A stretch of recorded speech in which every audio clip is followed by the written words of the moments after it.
انما کان قول المؤمنین، بے شک ہوتی ہے بات مسلمانوں کی، اذا دعوا الی اللہ ورسولہ، جس وقت ان کو دعوت دی جاتی ہے اللہ اور اللہ کے رسول کی طرف، لیحکم بینہم، کہ فیصلہ کریں ان کے درمیان۔ مسلمانوں کی بات یہ ہے، قول المؤمنین ان یقولوا، یہ بیان ہے کہ کہے سمعنا واطعنا، ہم نے سنا اور مانا، وَأُولَئِكَ هُمُ الْمُفْلِحُونَ۔ وَمَن يُطِعِ اللَّهَ وَرَسُولَهُ، جو کہا مانے اللہ اس کے رسول کا، وَيَخْشَ اللَّهَ، اللہ سے ڈرے، وَيَتَّقِ، اور اس سے بچے، اس کی ناراضگی سے بچے، فَأُولَئِكَ هُمُ الْفَائِزُونَ، یہ لوگ کامیاب ہوں گے۔ وَأَقْسَمُوا بِاللَّهِ جَهْدَ أَيْمَانِهِمْ، قسمیں کھائی خدا کی مضبوط قسمیں، بخدا اللہ کی قسم،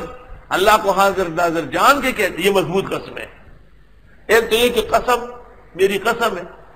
فقہاء لکھتے کوئی کہے میری قسم ہے، یہ قسم نہیں ہے، بلکہ واللہ باللہ تاللہ،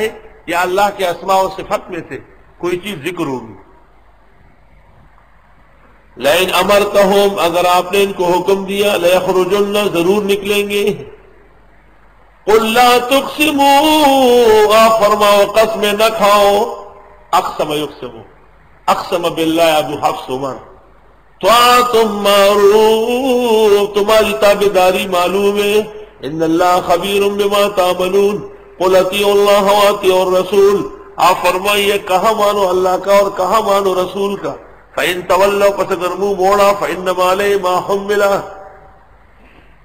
پس بے شک پیغمبر کے ذمہ ہے جو ان کی ذمہ داری، وعلیکم ما حملتم، اور تمہارے ذمہ جو تم پر ڈالی گئی، وَإِن تُطِيعُوا، اور اگر تم نے کہا مانا، تَهْتَدُوا، روشن ہو جاؤ گے، مزے کرو گے، ہدایت یافتہ ہو جاؤ گے۔ وَمَا عَلَى الرَّسُولِ إِلَّا الْبَلَاغُ الْمُبِينُ، نہیں ہے پیغمبر کے ذمہ مگر پہنچانا واضح